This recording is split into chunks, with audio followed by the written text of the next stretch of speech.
Apprendre plusieurs langues à l'école est une priorité en Suisse depuis longtemps, même à l'école primaire. Et en gros, pour apprendre des langues à l'école primaire, on peut s'y prendre de deux manières. Ou on suit des cours de langue, comme on l'a tous fait, des cours d'allemand, de français, d'italien, d'anglais. On suit un manuel, un enseignant qui est habilité pour nous dispenser ces enseignements. Ou alors, on peut passer un certain temps à l'école à pratiquer d'autres langues que la langue principale à travers des contenus, à travers des moments particuliers, faire certaines activités en allemand, langue seconde en Suisse romande par exemple. Et cette façon de travailler finalement est beaucoup plus récente, hein. C'est ce qu'on appelle souvent l'enseignement bilingue. On passe une partie du temps scolaire à travailler dans une autre langue, au moyen d'une autre langue. Cette autre façon de travailler est plus récente, est beaucoup moins outillée didactiquement et demande pas mal de recherche. Alors dans le projet immense, nous essayons de comprendre quelles sont les convergences, les points de contact qu'il y a entre l'enseignement de la langue en tant que matière et l'enseignement en langue, l'enseignement bilingue. Nous essayons aussi de voir quelles sont les spécificités de chacune de ces façons de travailler. Dans ce projet, nous partons d'un double constat. D'abord, nous voyons que l'enseignement des langues étrangères ou secondes est bien installé en Suisse à l'école primaire depuis des années, mais nous voyons aussi que l'enseignement bilingue peine à prendre place durablement à l'école primaire, alors qu'il est très présent un peu partout en Suisse au secondaire 2.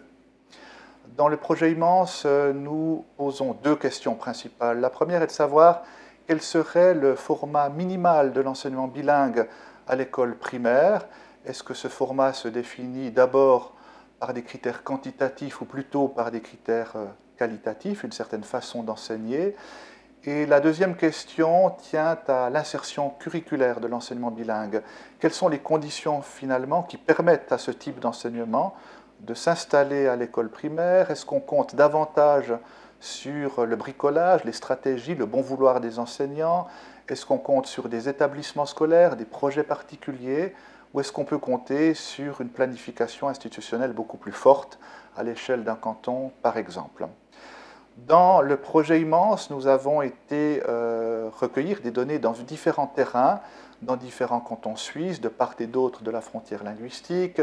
Nous nous sommes intéressés à l'enseignement de et en allemand, de et en français, de et en anglais. Et nous avons été regarder pour l'enseignement bilingue dans différentes disciplines comme la géographie, l'histoire, les sciences, l'éducation physique ou la musique. Concernant les résultats du projet, nous pouvons les regrouper dans trois grands domaines: un certain nombre de réflexions autour de l'insertion curriculaire, de l'enseignement bilingue, un certain nombre de réflexions sur les postures, les représentations des enseignants qui interviennent dans les classes, et un troisième domaine qui concerne les observations en classe. Pour ce qui est de l'insertion curriculaire, nous voyons toute une palette de possibilités qui va de l'îlot immersif à l'immersion réciproque. Pour l'îlot immersif, on a vraiment affaire à un module finalement d'enseignement bilingue très flexible qui peut être mis en place par n'importe quel enseignant dans le cadre d'une discipline dite non linguistique ou alors dans le cadre d'un enseignement de langue. A l'inverse, l'immersion réciproque demande une planification institutionnelle très forte, vise une exposition systématique et importante à une langue seconde ou étrangère et évidemment s'appuie sur un curriculum pleinement intégré. Entre ces deux positions, il y a toutes sortes de possibilités pour insérer de l'enseignement bilingue à l'école primaire. Concernant les postures ou les perspectives des enseignants que nous avons recueillis à travers des entretiens semi-directifs, nous pouvons identifier différents positionnements, en particulier quatre postures: la posture submersive, la posture immersive, la posture intégrative et la posture interlinguistique. Pour la posture submersive, on a affaire à des enseignants qui priorisent le contenu, ils s'occupent du contenu de leur discipline. La langue est utilisée comme un support à la communication.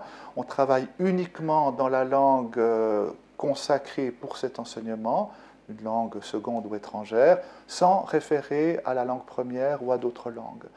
Dans une posture immersive, on va travailler essentiellement, voire exclusivement, dans la langue consacrée à cette portion de la discipline, qui est une langue seconde ou étrangère en l'occurrence, mais on va avoir une attention particulière pour les progrès qu'on fait dans cette langue, pour le type de travail qu'on fait dans la langue. Donc on est très orienté vers la langue, les acquisitions qu'on fait dans la langue étrangère ou seconde, même si on ne fait pas référence à d'autres langues que la langue prévue pour l'enseignement en question. Dans une posture interlinguistique, on va prioriser un intérêt pour la langue qu'on est en train de travailler. On essaie de progresser, de faire progresser les élèves dans leurs acquisitions linguistiques, mais on se permet de faire des va-et-vient entre la langue d'enseignement et la langue première des élèves ou d'autres langues de l'école, par exemple. On peut changer de langue, on peut comparer les langues, donc on casse la perspective monolingue, mais on reste attaché essentiellement aux enjeux linguistiques. Dans la perspective intégrative, finalement, on va se permettre aussi de casser la perspective monolingue, d'enjamber la langue d'enseignement pour aller vers d'autres langues, sous forme d'alternance ou de comparaison avec les langues des élèves, avec d'autres langues de l'école, mais on va aussi travailler la langue en lien avec les contenus de la discipline. Donc on essaie vraiment de prioriser le programme prévu par la discipline et d'aller chercher des ressources linguistiques en lien avec ces contenus. Pour ce qui est maintenant des pratiques observées en classe, donc nous avons passé des heures dans les classes pour essayer de voir comment se déroulait l'enseignement, que ce soit l'enseignement bilingue ou l'enseignement de la langue orienté vers le contenu. Là aussi, nous observons toute une palette de pratiques qui sont souvent très nuancées, qui peuvent changer dans le cours d'une même leçon. Nous constatons une frontière assez floue finalement entre l'enseignement bilingue et l'enseignement de la langue orienté vers le contenu. Il y a souvent assez peu de correspondance entre l'étiquette donnée à un certain enseignement, à un certain programme et ce qu'on trouve vraiment dans la classe.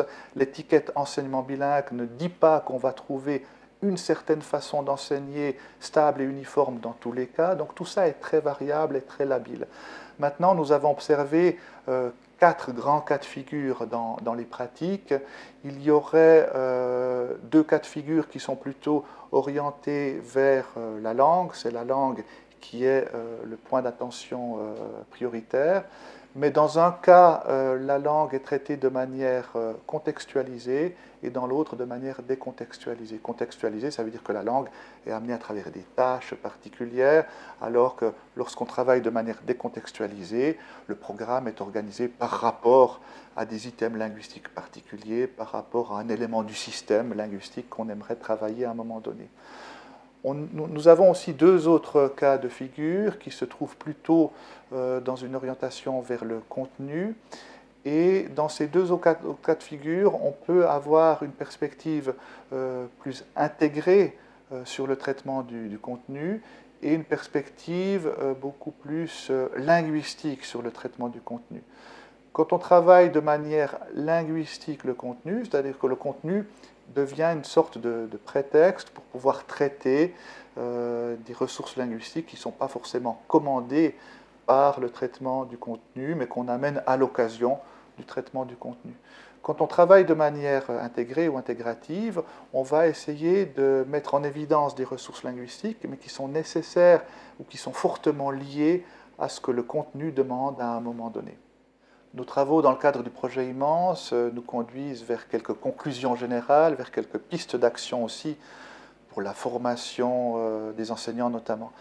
Concernant les conclusions, nous pouvons dire que très généralement, l'enseignement bilingue, tout comme l'enseignement de la langue orienté vers le contenu, ont tendance à se mettre quand même au service de la langue, des acquisitions en langue, des expériences communicatives.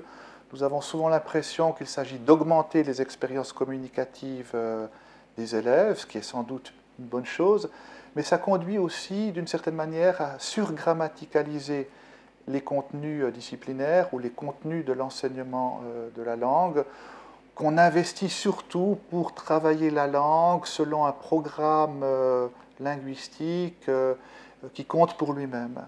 Une autre conséquence, c'est qu'on a tendance aussi à se priver des ressources bi- ou plurilingues des élèves ou de l'école et à surprotéger des espaces monolingues dans l'enseignement. Comme on compte quand même exposer maximalement les élèves à une langue étrangère ou seconde, on a tendance parfois à barricader un peu ces espaces consacrés à la langue étrangère ou seconde, alors qu'on pourrait travailler de manière beaucoup plus intégrative entre des espaces monolingues, entre des langues et des disciplines notamment. Ce qu'on constate aussi, c'est que l'enseignement primaire permet une certaine perméabilité dans le travail en enseignement bilingue, dans la mesure où les enseignants sont généralistes, sont en charge de plusieurs contenus thématiques, de plusieurs disciplines, dans la mesure aussi où le cloisonnement disciplinaire est beaucoup moins fort à l'école primaire, et donc ça permet l'émergence d'espaces de travail alternatifs, flexibles, qui peuvent mettre à profit l'enseignement bilingue. Une autre chose aussi que nous avons constaté à l'école primaire, c'est que le format d'enseignement bilingue est bien plus lié à des critères qualitatifs que quantitatifs. Il s'agit de travailler d'une certaine manière, notamment d'une façon intégrée, qui est peut-être la manière la plus forte de faire de l'enseignement bilingue, plus que de consacrer un certain nombre d'heures ou de disciplines par exemple, ou de contenus à l'enseignement dans une langue seconde ou étrangère.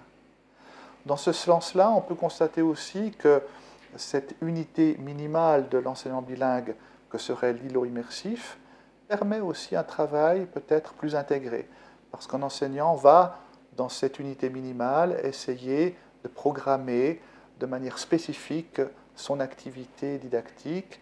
Il va proposer aux élèves une façon alternative d'approcher les contenus, éventuellement de passer d'une langue à l'autre.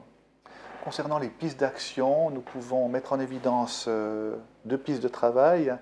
La première concerne la formation des enseignants et la seconde, la fabrication de ressources pédagogiques spécifiques pour l'enseignement bilingue.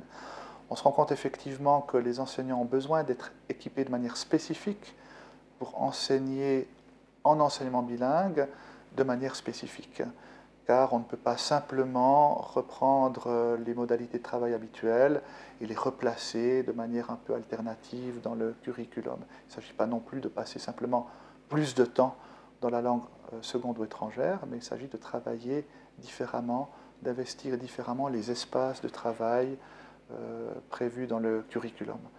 Et là aussi, en termes de ressources pédagogiques, on se rend compte que les enseignants ont besoin aussi d'avoir du matériel spécifique pour l'enseignement bilingue, car ils doivent souvent bricoler du matériel qui leur prend pas mal de temps ou adapter du matériel qui n'est pas fait a priori pour l'enseignement bilingue.